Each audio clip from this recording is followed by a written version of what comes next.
everybody, and welcome back to my channel. I'm your girl, Kiara Washington Speaks. And if this is your first time tuning into my channel, just know that you are extremely welcomed. Make sure you go ahead and hit the like button and go ahead and subscribe if you believe this content is enriching your life and you're getting something from it. So, I hope everyone is well. I am doing this video because I've been asked a few times to talk about just the process of working in sales and talking about basically ways to be able to enrich your career and to be able to be effective in your job. I also want to talk about a little bit more about my move to Louisiana and just some day-to-day cleanup things I've been dealing with. So if this is your first time tuning in, my name is Kiara and I work for Verizon. I actually started out working in cellular sales. Now I've moved to business sales. And to be honest, y'all, I've been in this role now for about 4 months. About 4 months I've been in this role. And I think one of the things I've learned that's been able to help me to be able to get through my growing pains is to really know that I'm a boss ass chick. Now I know you may be like, what are you talking about? But no, really seriously. And for the men who are watching, of course you're not a chick, but what I'm really saying is I've really realized how important your self-esteem is when it comes to sales. Your self-esteem is honestly a foundational building block in how you prospect and how you talk to customers, how you interact with them, how you build relationships with them. And if you've been following my channel long enough, you know I really enjoy using my story as a catalyst to be able to encourage someone else. So because I'm very aware that I do this, I know one thing that has to be built up is my self-esteem to be able to do it. And so I would say if sales is on your radar and you want to get into selling things, you may not even necessarily want to get into cellular sales, but you may want to get into some type of sales career. Even if it's temporary, just know that self-esteem plays a major role on being able to capitalize in this job. Number two, I would say having a good organization technique is extremely important. And the reason why I bring that up is because me, naturally, I'm not a very organized person. I am more so good on my feet. I am more so good as far as just being very impromptu. I am good on just meeting people where they are. And so if I'm 100% honest, I will say my organizational skills are not where they need to be. I have some ways to go with that, but I do have certain systems that I have been able to implement into my life that keeps me somewhat organized. So I would say knowing how to build a system, knowing how to build one that works for you is going to be key in being successful in a sales career. Okay, keep that in mind. Organization, because I'll tell you why, because organization and time management, they go hand in hand. And that was my third one, time management. But organization and time management go hand in hand, because if you don't manage your time properly and you are spending time doing a bunch of BS, you're going to find that you're behind the ball every month. And you're going to find that as you get to like the last 2 weeks of the month, you're not where you need to be. You're not targeting to where you want to be because you're not managing your time. So learning how to manage your time, family, is essential in sales career. And it's honestly essential in anything we do. If we do not manage our time properly, we don't get the results. Like prime example, I am really big into fitness. I am. I love working out. I really started working out probably when I was about 24, 25 years old. So I've been working out pretty consistently over the last like 6 years of my life. But what I've realized is the fitness that I have now in my life came because over the last year and a half, I have been extremely consistent. I mean, I don't play when it comes to fitness. It's always in the front of my mind. It's something I do all the time. I have a bottle of water right here, which is honestly like my 5th bottle of water today. And, you know, I'm on Central Time and it's maybe 3:30 now, 3 o'clock, 3:30 now. And for me, fitness is just extremely important. But one thing I learned is it's important, but I have to also make time for it. I have to have it in the front of my mind. I have to do it. So yeah, time management, family. What else? I would say building contacts, not being afraid to step outside your box. One thing I realized that I sometimes still struggle with, and I definitely have struggled with in the past, and I think a lot of us struggle with, is just building relationships, just falling flat on our face. I think some of us are so embarrassed of the fall that we don't understand that sometimes the fall is the precursor to getting better. Because my thing is, if I don't allow people who are doing something better than me or my superiors to give me feedback, I don't know what I need to work on. I'm not clear on what I need to do.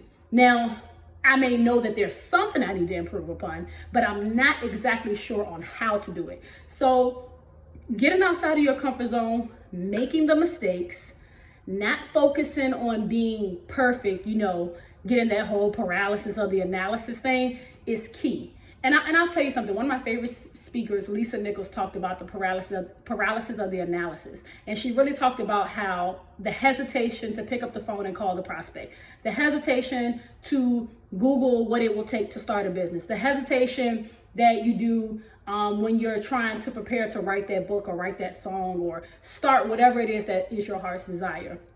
The hesitation that we feel is just anxiety. It's just, stress. But the reality of it is once we actually make the call, we start the writing, we get into the flow of it, you would be honestly shocked on how well it flows when it's authentic and when you just do it. And so, no paralysis of the analysis. I kind of want to turn more to my move really quickly. So, excuse me. Let me sip a little water because I don't want to choke going forward. I did a video, right? Maybe 2 weeks ago now, and it talked about my move to Louisiana. So if you don't know, I used to live in Richmond, Virginia. That is my home. That's where I'm from. I really miss my family and my friends. But when I got this job, it required me to relocate to Louisiana. And I want to say this to every single person who's considering relocating and they just don't know where to start. You feel very uneasy about it. You feel hesitant about it and you feel just unsure about it.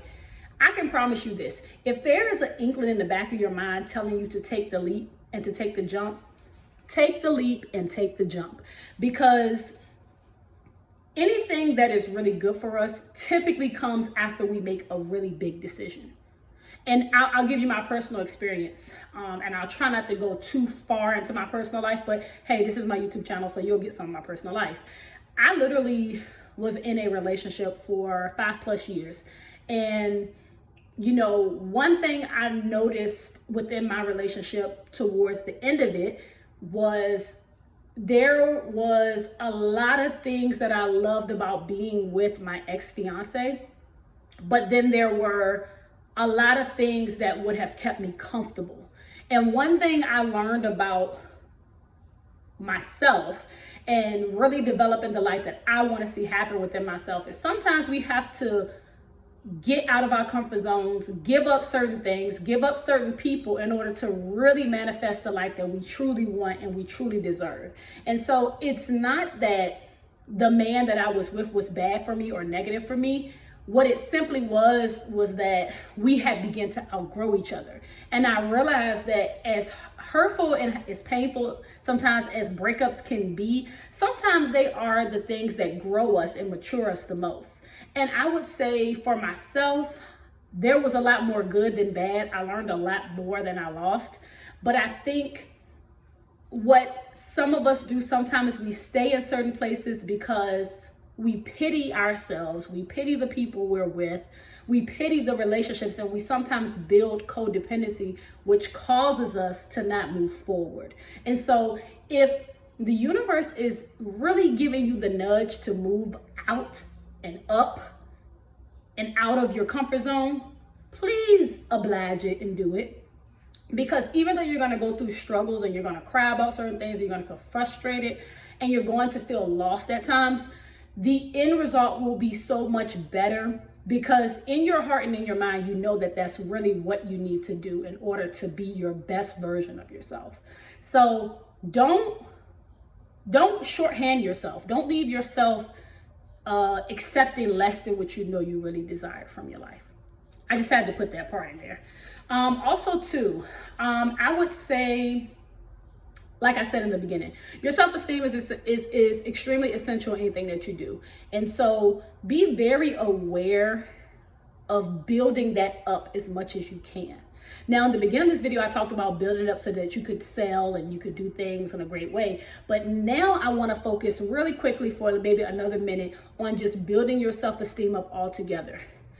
There are a lot of things in the world that can easily try to break your self-esteem of things that you have really, really done the work to build it up to. And I'll give you a prime example. I did a video earlier on Facebook, and I was just talking about how, you know, I'm into fitness. I thought I had to sneeze. I've really been into fitness for quite some time. It's important to me. But I was talking about some standards that have been created for us as people are not always standards that actually suit our lifestyle or suit us as people. Prime example, I am 175 pounds. I have built my body mass up probably over the last 6 to 8 months to where I've gained with body mass, and it's muscle, not fat. I've built this up to maybe an additional 10 to 15 pounds over the last 8, 9 months. And if I were to look online, which is what I did today, online would tell me that I'm overweight. It would tell me that my body mass index is, you know, you're 1% of body mass index overweight. And I'm telling you, a part of it triggered me, but it also let me know that if we hold ourselves to standards that are given to us by the world, we will find ourselves, or we can find ourselves really, really vibrating very low on our self-esteem because we don't feel worthy. We won't feel good about ourselves because something is telling us you're not doing enough. You're not enough. I can promise you, love up on yourself as much as you can. Speak affirmations that build you up, and also be aware at the same time that there's always room for improvement. There's always room to be better. There's always room to design yourself and design the life that you really sincerely want. But don't fall into the handicaps of feeling that if you don't measure up to what the world specifically says you should be, what you should weigh, how you should look, how your hair should be, how your skin should look, you will find yourself in a very depressed and really bad state. So just build up your self-esteem overall, family, okay? My hope and my prayers that this video helped and encourage somebody. I know I've kind of gone from sales to self-esteem, but I really believe that they all are compiled into one thing. And so I don't think sometimes we realize how important our personal lives sometimes can affect what we do at work and what we do for a career. So making sure that the self-esteem and self-love is as top-notch as you can get it, and to always work on it. Always speak life and encouragement to yourself, because it's just important as we navigate and move throughout this planet. It's extremely important. So yeah, y'all, I've had to do it to myself. I've had to remind myself. Real short story. I've been extremely passionate about empowerment. I've been extremely passionate about work and about sales and about just helping others. And when I moved 4 months ago, I found myself just getting off base and off kilter with what I usually do. I wasn't really creating content. I wasn't really putting things out there because my self-esteem turned into chasing something else. And I wasn't focused on the things that really helped me to focus on what's important to me. So one of my biggest prayers was, God, help me to recapture my purpose. Help me to refine my purpose and help me to know how important it has always been to me. So I'm done rambling, y'all. My hope and my prayers that this video has encouraged and helped somebody. If you enjoyed the content, go ahead and give the video a thumbs up. Go ahead and share it with somebody, because we never know who may be educated, motivated, or inspired by what it said. Remember, I'm your girl, Kira Washington Speaks, and I will see you in the next one. Peace.